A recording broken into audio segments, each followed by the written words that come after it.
Spoilers! Given that my playthrough of God of War Ragnarok is one of the most successful videos I've ever done, it only makes sense for me to review the game and give some thoughts on the thing. The only issue is there are already 1 billion reviews out there, so how is my little channel gonna make things different? How's it gonna stand out? Story review. Yeah, I'm just reviewing the story, and then I'm gonna give it a number 1 out of 10. Gameplay is important though, so here are some quick thoughts. The gameplay slaps. It's like the last game, but way better. Atreus gameplay slaps. I'm bummed we never got Mimir gameplay, but they're probably saving that for the next game.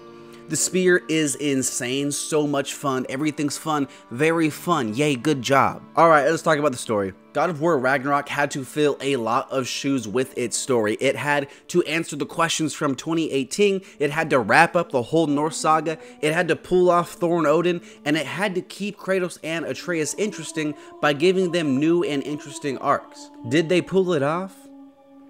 Yep, let's talk a big Poppy, because he's the star of this game, this franchise, and now my wildest dreams. The arc Kratos has in this game is amazing. It's probably the most growth we've ever seen from him over the course of a single game, and there's like 10 games. He goes from that Karen mom who won't let her son go outside because they might get sunburned to being a very well-rounded parent with respect built up for his son and the adult he's grown into. Watching a man who once seemed devoid of emotion open up and say, "Listen son, sometimes real men cry, and that's badass." That was incredible. What's really impressive about it is that there's such a big change for Kratos, but it always feels natural. There isn't just one scene where you can pinpoint the change. Sure, some scenes push it further along than others, but it's just woven so well into a 20+ hour story, and it's always natural and organic. Atreus was also great in this game. That's good because one could theoretically, hypothetically, potentially argue that this is his story. He's not just a little boy who yells Misa every time you press square. Now he's like a man with his own goals and ambitions and fears, all that stuff. And his voice is much deeper now. So when you press square, he's more like Bruma. He's annoying, yeah, but like, have you ever spoken to a teenager? They all kind of are. Honestly, when you take that into account, Atreus is pretty tame. I have a brother who's Atreus' age, and he just runs around just pushing people over. It's crazy. Like, that's a true story. I like Atreus' mindset in this game because it's dumb. Like, he's dumb, he's silly, and everyone knows it, but it totally makes sense from his perspective. Like, Angrboda runs up on him, drops the secret of the universe, and then says, "Atreus, if you tell anyone, your dad is gonna die."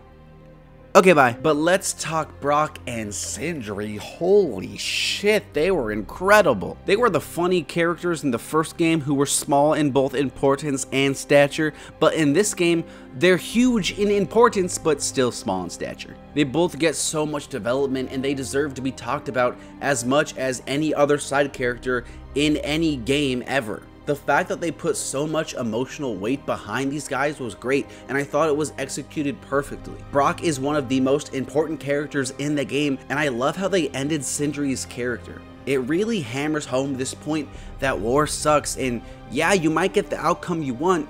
Sometimes it might not always be worth it. Like, if you asked Sindri, Atreus, Freya if they'd rather not go after Odin if it meant Brock lived, that would be a really hard conversation. It would have felt weird for Sindri to come around so fast, and I'm glad they left him where they did. Eric, Williams, Matt, Sophos, and the whole narrative team remind me of that guy Noah from the Bible, because all they do is build dope arcs. Freya handles her grief in a realistic way that feels earned. Banger of a character. Thor's intimidating, but the complexity of his character is only rivaled by the size of his belly. Banger of a character. I made a whole video about Odin, but long story short, he's a banger of a character. Everyone gets their moment in this game, and I love that. No more plugs after this, I promise, but I also have a character tier list, but just so you know, they're all fire. Most of them. People ask me, "Hey, J Films."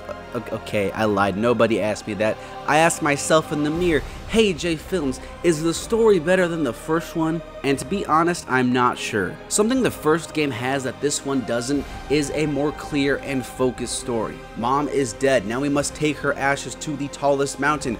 Cool, that's the game. And this game Tyr's alive, so we gotta go save him because Ragnarok is coming. Okay, now we gotta go to Alfheim because we need something there. Then we need to run an errand with Freya. Now Atreus runs away. Now we need to do Spear because Ragnarok is coming. But now a big dog is on the loose. Now Frey's brother's captured because Ragnarok's coming. Now we're in a bar fight. All of these moments are great, entertaining, and a lot of fun to play. If you watch my playthroughs, I always have a big smile on my face, but personally, I liked the focus of the first game's story. Aside from that though, zero complaints. It's a fantastic game with fantastic characters, and I can't wait to play it again. Give me New Game Plus, Santa Monica. I need the first skin. Give me the Chris Pratt voice pack where he plays everybody. And then just like go to the park or something, take a break, because I'm sure making this game was exhausting. The story of God of War Ragnarok gets a 9 out of 10, but if you take into account the gameplay, it's a 10 out of 10 game. Like, let's be honest. If this isn't, what is? What video game story should I review next? BioShock, Last of Us, Jumanji the game? Let me know. Thanks for watching. Bye-bye now. Bye-bye. Bye-bye.